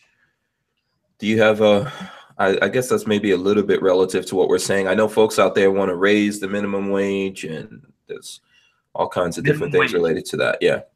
Minimum wage is the concept that a third party can mandate a voluntary interaction between a separate two-party entity. I mean, that hurts. If you think about it, minimum wage. What if a teenager is willing to work for less? What if he's willing to work for less? You destroyed that opportunity. And not only that, but you may have cost him or her a job because and did anyone ever think of this possibility? Maybe that individual's not worth a certain minimum wage. And I don't say that flippantly, and because I've worked for way less than minimum wage. Trust me, okay? Absolutely. I've worked for way less. But I don't believe that that there should be a regulator between two voluntary parties. But I mean, that's one of the strongest relationships that a free market has, is the ability for one party to negotiate with the other without interference. Yeah. Yeah, I think that we're creating lots of problems. People do look, when you're starting a company like you're saying that you did or that I'm doing, I don't even draw a wage. So it's zero. You know, yeah. I mean, and there's lots of things in life that we do. Do you draw a wage for being a parent? Right. You know, when you have things like minimum wage and all these kinds of things going into it, what about people doing apprenticeships or internships? Sure. You're denying sometimes people the ability to gain skills or knowledge or experience of a craft and things like that. So, and obviously we see in places, for example, like San Francisco, where they push it up to high levels, that then it makes it almost impossible to live there. Yeah. In those places. Yeah, I mean, the phrase unintended consequences comes to mind because, you know, it's, you know, there's some economists, I'm sure, that would argue that hurricanes are positive for the local economy because it puts the window maker in business and it provides the landscaper with more. But who's to say that those resources wouldn't be used for something better? If hurricanes are so awesome to the economy, let's all just go out and tear the country down and, you know, give jobs to everybody that wants to. Of course, it doesn't work that way. So oftentimes when I'm a big believer that there are no solutions in life. There's only trade-offs. I mean, we have finite resources. You're not going to solve anything. There are trade-offs. When you trade capital and time for one thing, something else is sacrificed. So there's this trade-off, you know, and it's like minimum wage is not a solution. They wanted it to be a solution, but it's a trade-off. You are trading off people that are able and willing to work for less for people now that get more than they may be worth. Furthermore, you know, understand the concept of inflation, you know, I mean, in cash flow, and it just doesn't really work. I mean, what if we made, if a minimum wage is so positive to the economy, why don't we just make minimum wage $100 an hour? Yeah, we could just keep making all kinds of crazy numbers. We could have a nation of millionaires in no time, but it wouldn't be a millionaire in the sense that we know now. It'd be a millionaire like Zimbabwe. Yeah, exactly. I was thinking of some African nations. I mean, we'll just be printing money. You know, I lived through that in a very wealthy African country in the 80s in Nigeria. And when we went to live in Nigeria, we would come to America to visit. And at this time in the early 80s, because Nigeria provides America 25% of its oil, it still does. Oh, yeah. And their Naira, which is their currency, their Naira was worth $2 in the 80s. So as a kid, if I did chores or whatever, my folks gave me money. If I had 100 Naira when I came to America, it was $200. Right. You know, today, their currency, it takes like 300-400 Naira to make $1 American dollar, because they have all this oil money and you know, they had this wealth, but they just kept printing money to solve issues. Right. So and I understand people that are concerned about the minimum wage. I'm not trying to dismiss anybody at all. It's just, you have to understand the laws of economics. You have to know how this stuff works. I'm not saying they don't, but when you start mandating price floors or price ceilings or minimum wage, that the cost always goes up. Yeah, and if someone's an employer and they have someone working for them and they don't properly compensate them, you know, like right now it's a little bit different because we have these weird systems in place here in America. But I think if you're an employer and you have an employee, you don't properly compensate them, and what they do is valuable, they can go somewhere else and you lose that. And then you go, wait a second, I don't want to lose that. But in today's world, we have a lot of things that get in the way of that. Yeah. And make it difficult for people to do those kinds of things, because not only do they have minimum wages, they have all kinds of limitations on who they can hire. You know, you used to be able to hire people in a completely different way in America, as opposed to the way that we do it now, which is based on, you know, race and sex and this thing and that thing. And so all those things that we're trying to do to change everything, I think it goes back to what you're saying. You know, there's, like you said, there's really You know, people think that there's solutions that you can fix this thing. Well, every solution creates a new problem, or everything that you want, you have to be willing to give up everything that you have. Right. It's absolutely true. And it's just it's bothersome because in a land where, you know, the best and the brightest are supposed to be the ones getting hired, oftentimes they're the ones prevented from being hired because of spurious legislation, you know. And and that's a sad thing, because who gets hurt by that? Everybody else. Yeah, I mean, and if you look at it, it's like people, and lots of people out there would know this. If you've ever worked for a regular company and not for yourself, that you get paid, you know, when you get paid, and people probably take this, don't even think about this now, but when you get paid, these taxes come out of your check. Well, it wasn't always like that. Right. Right. You know, because we decided that the government had to do all these things. You know, the government didn't take the money from you. The government had to try to get it from you after you got it and spent it. Right. And then they said, yeah, that doesn't work. So then they started taking this money from us. Yeah. Right. So unless you're self-employed and you have your own business, when you go to work, when Lola goes to work and works for a company, or anyone out there that works for a company, you get your check, the government takes a whole big chunk out of it. And you're like, where the hell's that going? Oh yeah, man, it's crazy. I mean, the way they pushed it through originally was pretty nefarious. I mean, they sold it as a tax on only the wealthiest, you know, top 1%. And then once they got the foot in the door, they just kept opening it. And now it's like people making 30, 35 grand a year. It's everyone. If you work at McDonald's, if you work anywhere, if someone cuts you a check, unless you're getting paid in cash or something like that, you know, off the books, they have to take out that money for the government. Right. It's harmful. I mean, there's no question. I wish, you know, we could go back to a time when people valued that kind of thing, because it's, you know, it's very harmful, you know, knowing you work so hard. I know you do too. And, you know, at the end of the year, you gotta write the Internal Revenue Service X amount of dollars. I want to know what service they provide besides. I'll tell you what they provide. I mean, they're like out there buying up a lot of tanks and you know, whatever they're gonna do. Yeah, they're doing a bunch of crazy stuff with it in terms of, like, you know, I mean, it sounds like conspiracy theories to people, but they're using that to create all these government agencies that make sure they keep getting their money and they keep us under control.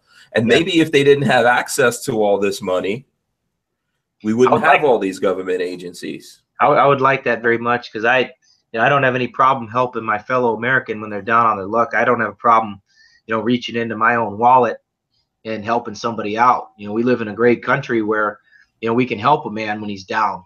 But, you know, when somebody else reaches into that wallet, that's when it becomes pretty problematic. Yeah, absolutely. Okay, let me hit up another question. Someone says, some see Thomas Jefferson as a hero. Others see him as a horrible person who owned slaves. What are your thoughts on Thomas Jefferson as a historian that you are?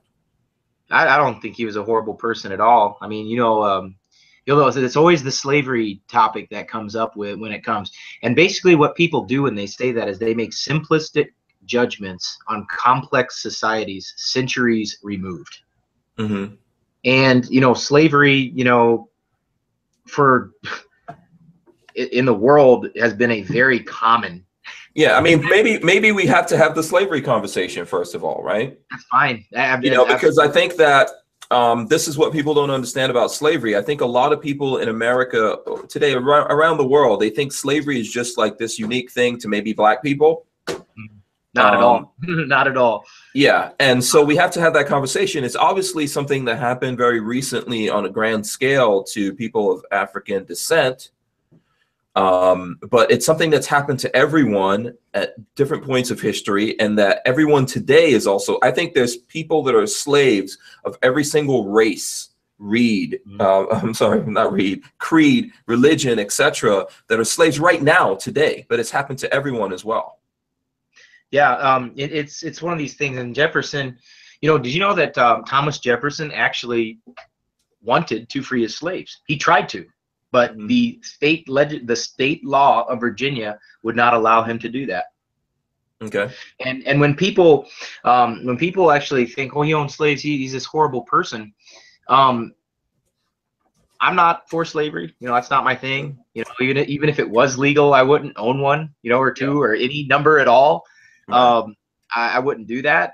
I believe, and the reason why I wouldn't do it, and I wouldn't care what race somebody is if they're a slave. It doesn't really matter to me what race they are. But if the evil part of slavery isn't the work that people are forced to do. That's not the evil part of it. The evil part of it is depriving the individual of the fruits of their labor. See, that's the evil part of slave. The work isn't evil.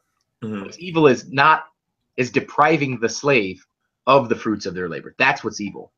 And if we look at it from that aspect, we look at it from the aspect of that it is them working and somebody else taking their capital or their produce or their raw materials that they carved with their own bare hands and muscles. That's the evil part about it. If we look at it that way, you can't really make a case for coercive taxes. Right? Well, yeah, I mean, because that's slavery. Yeah, it is, and it's a form of it. So, but I mean, you look at slavery in the United States, it's really not that unique. I mean, if you look at the way the Romans treated slaves, is pretty brutal.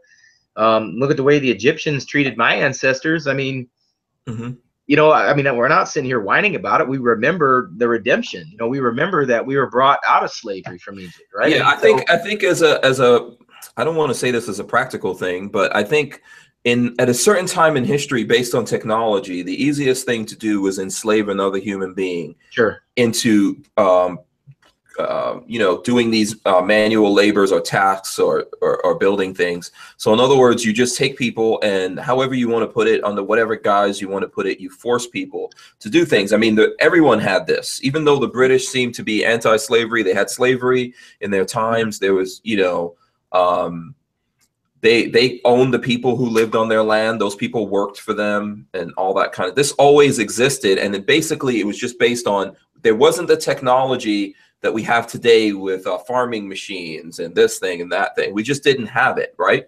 Right. So wherever you go in history, wherever you go in on the planet, there were people who were slaves. Now, I think there's still slavery today. Now, there's actual physical slavery. There's people who are sex slaves and people who are actually slaves around the world. And then there's all of us that fall into the category of economic slavery. Right? And this is what you're talking about with taxation, where someone says, okay, you went out, you worked, or you started a business, you did this thing, we're taking this money from you and we're going to do whatever we want to with it. So it's a different kind of thing. Like it's a kind of slavery where you think you have everything because you got a nice car, you got a house, you got your family. Oh, I could do whatever I want. And the truth of the matter is you really cannot do whatever you want. Someone's taking a big chunk of the money that you make and doing whatever they want with it, and you have no say in it. And a lot of times they're like, well, and you also can't have guns, and you can't do this thing. And if you have a gun, if you can have a gun in that state, you can't come to our state and have that gun. Right. You know? It's pretty wild. But I mean, as far as the original premise, the original question, Jefferson being an evil man, I don't know how you could call somebody evil that wrote the foundational document of this country. And just, I mean, he did so many amazing things in his life. I mean, he did so many amazing things as not only in Congress, but I mean, he was just an amazing man as president of the United States as well. I mean, the guy wiped out the national debt, zero balance almost. I mean, he cut it so dramatically and so substantially. I mean, maybe 200 years from now, someone will call people that drives a car an evil person. Yeah, I think it's based on how you look at it. I don't think, first of all, was he a human being or was he some kind of robot or alien that fell? Right. So I think he was a human being, and I look at it the way we all look at our parents, right? So our parents were probably, none of us think our parents are perfect, right? But they did things and they brought us into the world and we somehow survived and we're here. So now our job is to do what? Be better, right? We're supposed to be better. So when you look at the founding fathers, I think all the founding fathers, you can find things that are wrong with them, just like you can find things wrong with all the different politicians that exist today. The whole goal is to take what they created that allowed us to constantly make this thing better. And that's why America's not the same place that it was back then, but it's better than anywhere else in the world based on the structure that they put in place. Right. It is. I mean, and it says in order to form a more perfect union, right? Right. You're never going to be a perfect country. You're never going to have a perfect society. I mean, there's never going to be anything perfect. But what made it endure the way that it has, and what's made it be, I mean, people vote with their feet. I mean, there's more people wanting to come here than any other place on earth. You know, and what makes it what it is the concept that you do have rights. You know, the concept that you do have the opportunities here that you, I mean, do you think that I could start what I've done here? Like, do you think that do you think Valor would be possible in like France or Germany or Britain? Oh, for sure, it'd be impossible. I mean, Oh, I'd be like a war criminal by the UN or something, you know? Yeah. You know, or I'd be like you know, who knows what they would label me? Yeah, you're training insurgent. Yeah, so I'm like some right winger crazy person or something. You know, Yeah. I must hate everybody. You know, and all this stuff. But I mean, the point I'm trying to make here is like all those guys. I mean, they, you know, you got to judge them by the standards of their times. And I mean, there's certain people that do evil stuff that would be evil in any time. For example, I think we can all agree that no matter what time period it is, communism is evil. Like, I mean, the Soviet Union, it's not an excuse, you know, to murder, you know, tens of millions of your own people to form a better society. It's not acceptable in, you know, communist China, the Mao, during their wars, you know, against their own people. I mean, it's not, there's no, at any time is there a rationale that you can kill tens of millions of your own citizens because they don't buy into your political narrative. Yeah, well, what's happening in North Korea? I mean, we could, right. Yeah. Yeah, so that's all I'm saying about that. And it's like, you know, it's you got to be very careful judging people based on modern standards or the standards of what we hold important today. Because quite honestly, Hank, there's a lot of people that have standards and values in this country that I think they should be put in a lunatic asylum. Okay. I'm not going to put them there. I'm not going to say that they should be. I'm saying if in a sane world, they would be put in a lunatic asylum, you know? So I mean, whatever their standards are, I mean, if, you know, take whatever topic you want to of today, that's fine. But understand something. No one's going to be reading about them in 200 or 300 years. Yeah, look, I think that the whole thing of slavery and all that kind of stuff, I think specifically to the African slave or the descendant of those African slaves, I think it's like a touchstone thing for a lot of people. And I get it. I understand it. Sure. And I'm not trying to like take it away. It definitely influenced the world. It influenced where I came from. I wasn't born in America. I was born in the Caribbean, but, you know, I'm descendant of slaves as well. And, you know, sometimes I'm not saying it's a good thing, because I think in lots of places that you had slavery, when you talk about, you know, the slavery that Jewish people endured and all that kind of stuff, you know, you go through that and it can make you stronger if you survive it. Yep. And I think that unfortunately, there's not enough of those of us here in America that are descendant of slaves that look at it and realize, like, if you look at Africa today, how many places in Africa would you really want to go live in forever versus living here in America? Not too many. I mean, I've never been there, but from what I understand, it's not the world's best playground. Yeah, so, and I'm not saying Africa is like a horrible place, but, you know, it's tough to have that conversation, right? And a lot of people don't understand. Like, I get it. I'm actually married to an African, and the way that Africans look at those of us in the Caribbean and those of us in America that are descendant of slaves is that we're the garbage they threw away. For the most part, they sold their own people into slavery, and they still see us today in a modern world as garbage compared to them. But is that really true? Because there's lots of people in Africa, lots of people around the world, not just Africa, that want to come to America because of the freedoms that we have. Sure. And because of all the trials and the horrible things that that slaves and descendant of those slaves went through here in America, and that America went through, this is a better place. It's not perfect, but it's a better place because there's a system in place to make it better, versus when you look at other, like the real old, what are the oldest civilizations that we still have right now? Is it Greece? Is Greece the oldest one? It's old. It's older one. I mean, you look at, I mean, if you look at societies as far as countries, I mean, there are old places out there, but they're not, it's not a stagnant thing. You know, there's always going to be, I mean, China's old. Yeah, that's true. Yeah. Middle East, Iraq, you know. And what are they, and my thing about that is, what are these places doing? What are they doing to advance the world? Are they feeding the world, or are they feeding off of the world? Are they pushing the world forward, or are they pulling the world down? Right. It's got to be one of these deals, man, where you look at things objectively and say, the most influential country of the 20th century, without a doubt, without any thought whatsoever, extra thought, the most influential country of the last 100 years has been the United States of America. I mean, we have touched all parts of the world, mostly for the good. You know. Yeah, I mean, I say it because here's why I say it. And here, like, this is probably me getting on my soapbox a little bit, but I say it because, like, my brother was talking to me about a friend of ours that we've known for a long time, since we were, like, probably, I don't know, in our early formative years. And he's a black guy and lives in New York City. Never graduated high school. Nothing wrong with that. Got a GED. He makes $100,000 a year. Okay, good living. $100,000 a year, and is constantly saying that he has to leave America because it's so horrible here that he makes $100,000 a year. Right.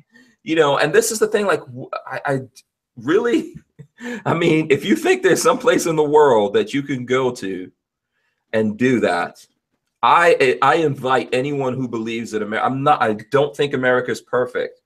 You know, but man, there's nowhere else like this on the planet. And if you think there is, I really do truly invite you to leave and go there.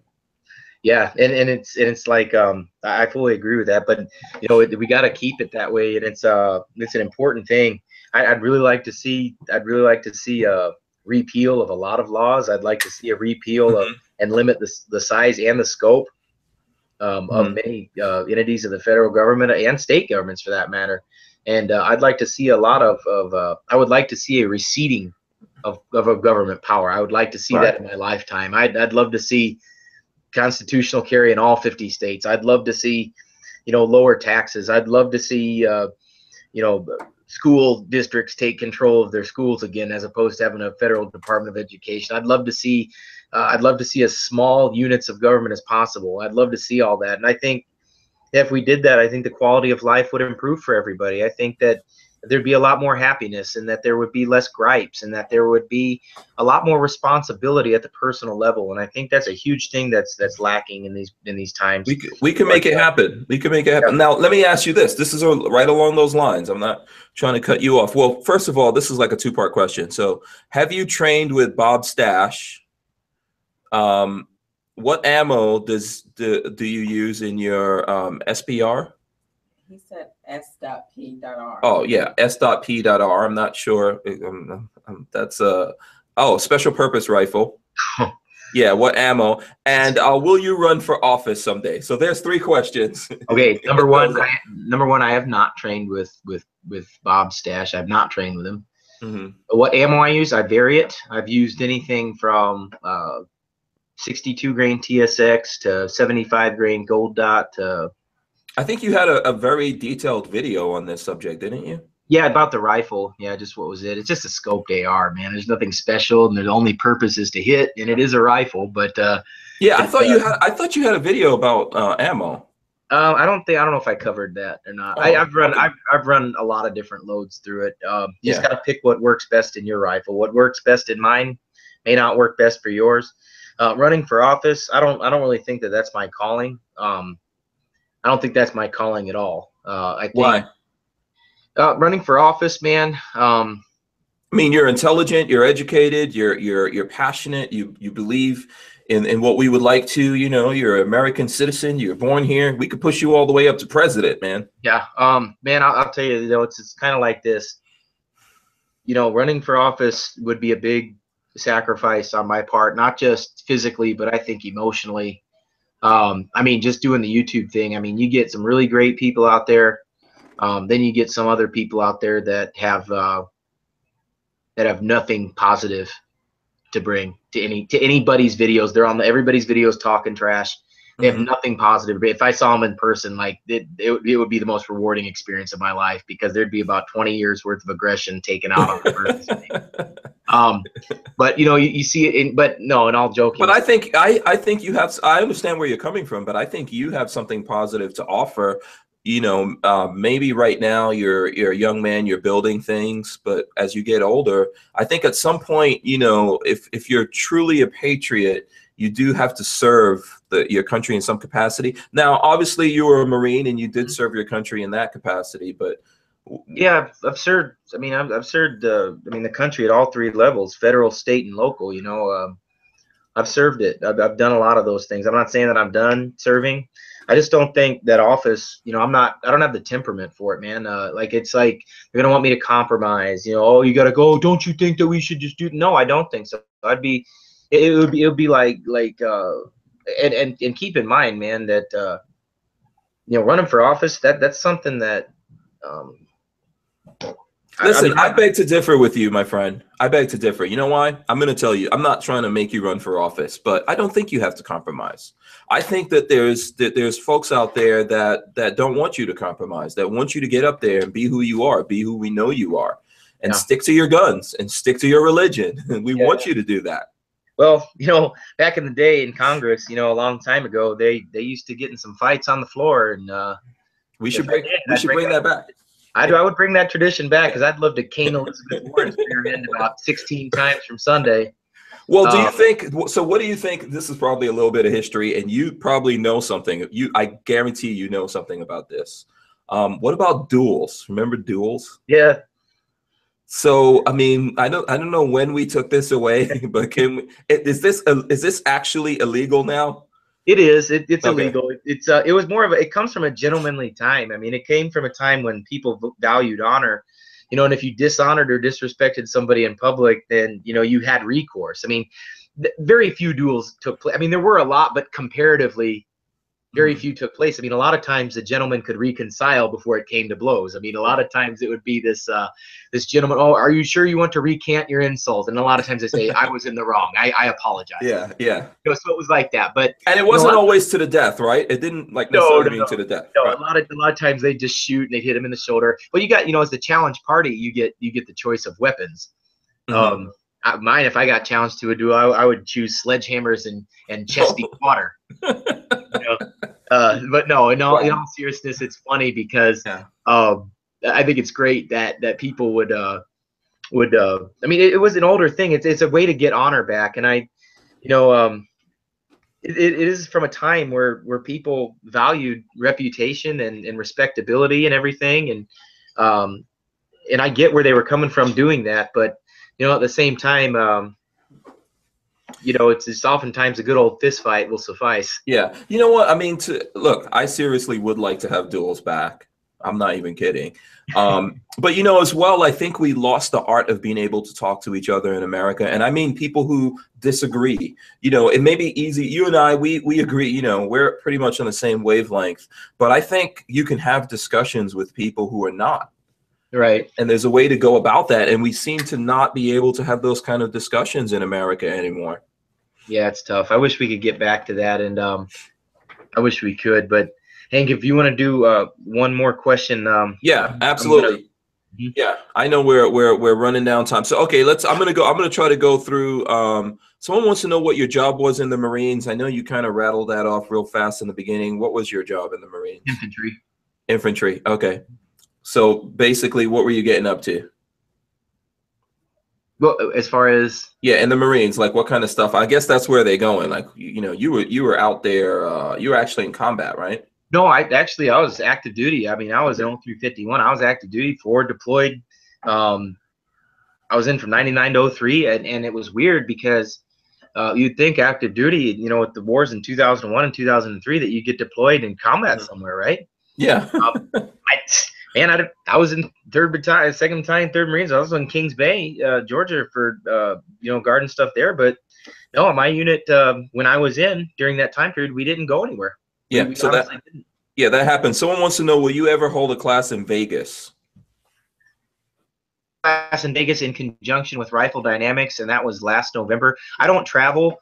It's just not. I'm not doing the road show. If people want to train, that's why we built the facility that we built, is to be able to run the classes that we want without interference. So if people want to train, you know, Tennessee's, and we're near any, you know, we're near. I mean, we're off 75, 40, 81. I mean, there's 3 major interstates there. And as far as, you know, airports, you know, you can fly into Atlanta and or you can fly into Knoxville or Asheville and you're close by. Yeah. Look up Valor Ridge and you guys will be able to find that. When Reid was actually in Vegas, that's a very rare occurrence. I was actually there at the same time, and it was so crazy that we did not see each other. I wanted to, man. Yeah. So that kind of thing happens. All right. So you know what? I wanna. There was a lot of questions. I think someone was asking about, like, you know, what do you advise for a brand new gun? Can you over set up your rifle? I don't know if you want to hit that real quick before I wrap. I got all kinds of videos about all that stuff. Yeah, Reid has some cool videos about this kind of stuff. Can folks, like, how, if they wanted to get you to do a video on a subject, how can they kind of like submit that to you, like ideas? Obviously, you're not going to do everything, but no, I can't. I don't have time a lot of times. I mean, I used to do it one a week, but I just don't have time to do that. So I try to do, you know, one every other week or so. But yeah, video ideas, you know, on the Facebook page, man. Usually if I'm out there and, you know, I'll put out like the latest video. You know, people want whatever they want to see next in the comment section. Say, hey, man, could you do a video about this? Or could you do a video about this? You know, we try to do it. And I welcome, you know, video ideas as long as it's not, you know, too crazy of a topic. Absolutely. Just, you know, I'm gonna wrap this up. Valor Ridge, right? You've got a website and you're on Facebook. That's it. Yeah, so Valor Ridge, it's easy to find if you search it. By the time you get Valor in there and you put the R, it starts popping up. Yeah. So just hit up Reid. We're going to leave some links here. There definitely is a link in the video right now. I want to thank Reid for coming on. I think Patriot Nurse fell asleep back there. Did she? No, she's actually got the dinner. Dinner. Yeah, you got to eat. We have to let him go and eat. Thanks a lot. Thanks a lot for coming on, man. You know, we've been friends for a long time, and I really appreciate your friendship. Oh, same here. Same here. You're a very nice guy, good dude, and I really look forward to seeing you here in a couple short months. Absolutely. I'm looking forward to it, man. Say goodnight to Patriot Nurse for us and let her know I'm serious about having her come on. I will, and I'm sure she'd love that. And tell Lola I said hello, and hopefully she'll be able to make it with you too. Right. So just hold on a second there. I'm going to end this. I want to thank everyone for watching, all the folks out there that support us. You know, we really do need your support out there. If you want to help us out, Patreon/HankStrange is how you help us out. Also, we've got some people that sponsor us, and that would be Rand CLP, Andrew's Custom Leather, and of course, Safety Harbor Firearms, as well as the podcast, which is put on by Big Daddy Guns. So I want to thank everyone for watching. Peace.